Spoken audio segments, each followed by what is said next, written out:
is what I would say. He is probably the most easygoing star to work with. He would listen to your point of view, and the kind of respect he gives to his director, it's immense. The kind of faith. Once he's put his faith in you, I don't think there is anything which stops him from, going all the way to make sure that he lives up to your vision. You can see it out here.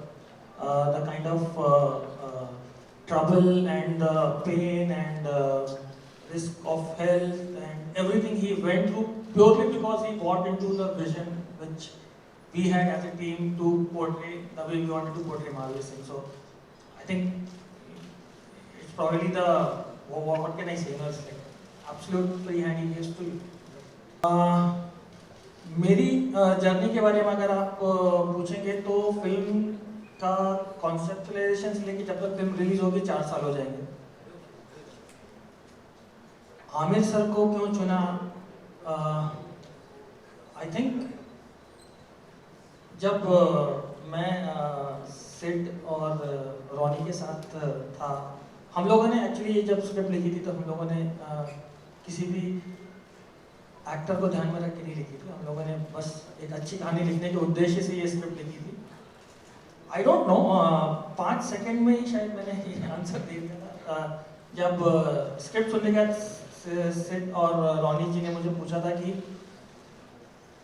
आपको अगर complete free hand देते हैं तो कौन ऐसा actor है जिसके साथ आप ये फिल्म बनाना चाहेंगे? लेट्स फॉरगेट द रियलिटी और वेदर इट विल हैपन और not, but I think with in 2-3 seconds मैंने आमिर सर का नाम बोला था। And may be rightfully so, because he is known to take up one project at a time. He is known to have gone to great lengths to make sure that he lives up to that character.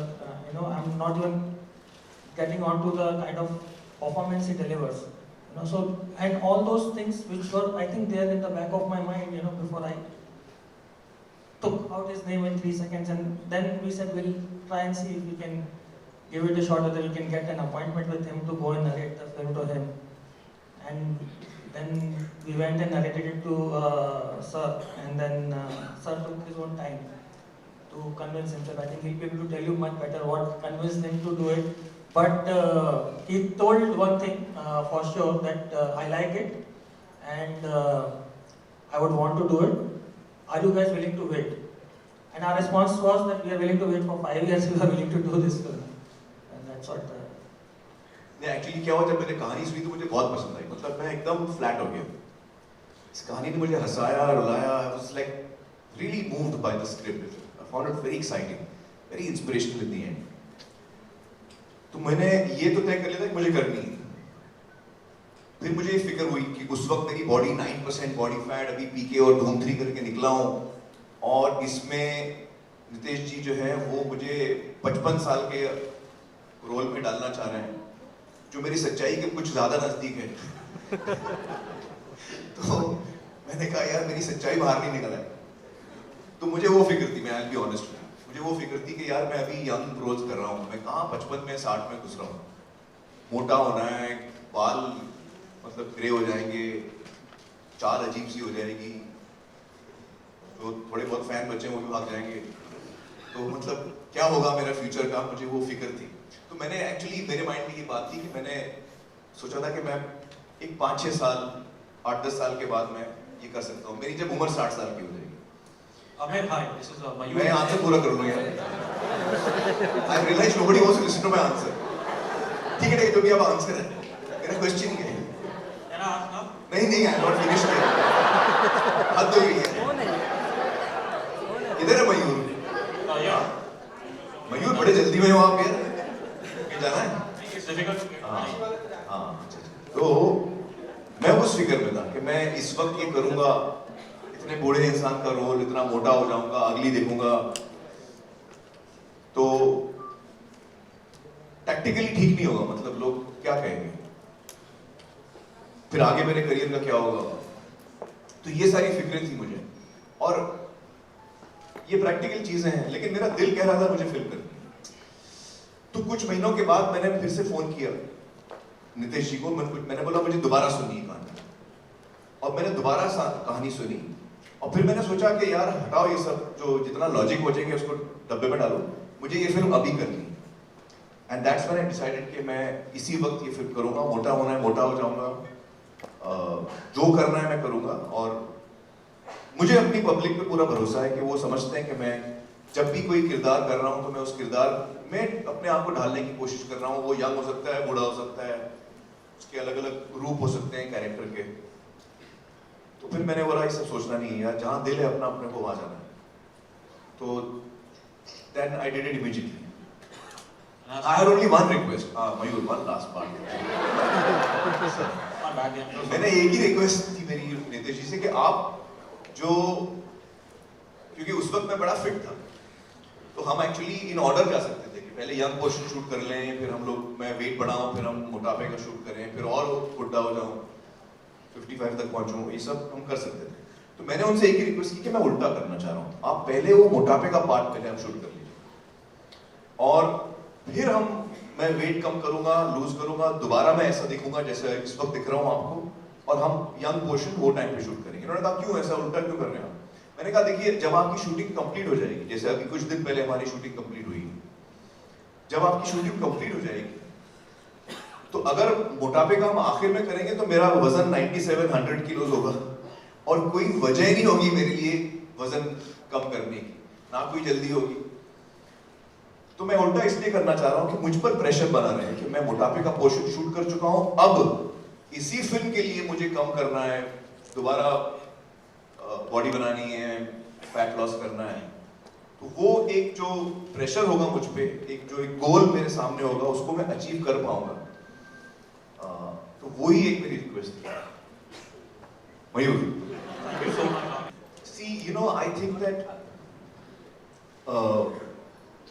I really feel, you know, that as a society and especially the media, आप लोग सब media के हैं यहाँ, कि बहुत सारे issues हैं हमारे सामने।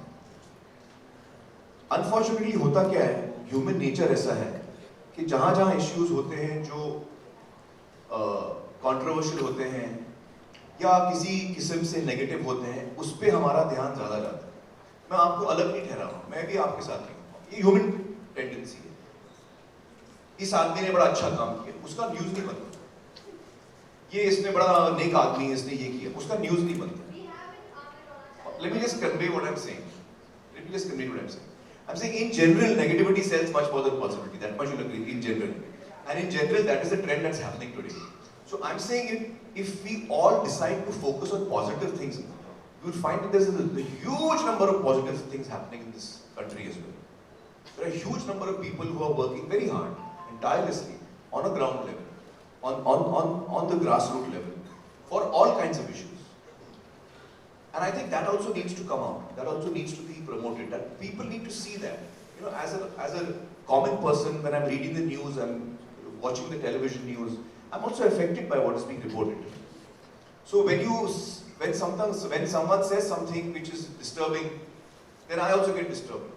But if you show me something that someone said which is good, then I also feel good. So I would request you all, I know it's often not in your hands, but if possible, there are so many positive things happening also in society. If you could concentrate on that, Mayur, and maybe you can ask me another question now because of that, which is positive in nature.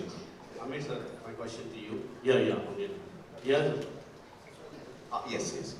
So you've been a man who inclined towards society, betterment of society. Always been through Satyamay Jayate or any other thing. Why you kept the name this movie Dangal? Any specific reason behind that? Dangal actually title तो नितेश जी ने लिखा है, क्योंकि जब उन्होंने कहानी सुनाई मुझे तो उसी वक्त उनके माइंड में ये टाइटल था। तो आपने क्यों चुना ये टाइटल? आई थिंक सर ये टाइटल मैंने भी नहीं चुना था। जब मेरे पास स्क्रिप्ट आई थी तो it came with the title Dangal only.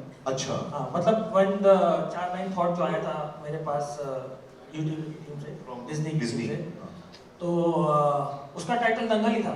तो I never found any need to change it because it's so appropriate. Dangal is actually आपको लग रहा है शायद दंगल का मतलब राइट्स है ना? दंगल का मतलब राइट्स नहीं, वो मराठी में हम उसको बोलते हैं दंगल राइट्स। एक्चुअली हिंदी में या हरियाणवी में जो हम दंगल बोलते हैं, नॉर्थ इंडिया में दंगल का मतलब है कुश्ती। कुश्ती, a bout, a challenging bout is a dangal. और हमारा जो ओपनिंग गाना है वो अभी रिलीज नहीं हुआ है, मैं उसके बोल आपको एक दो लाइन सुनाता हूँ, आपको फिर समझ में आएगा टाइटल कितना अप्रोप्रिएट है। माँ के पेट से मरघट तक है तेरी कहानी, पग पग प्यारे दंगल। सूरज तेरा चढ़ता ढलता, गर्दिश में करते हैं तारे दंगल दंगल। तो I just given you an idea of the thought of the song कि हाउ एक्चुअली लाइफ में हर मोमेंट आप फेस करते हैं challenges, and every challenge is like a dangal. How you react to it, how you face up to it is what matters. Mister Siddharth ji, आपसे मेरा सवाल है, आपके फ्रंट में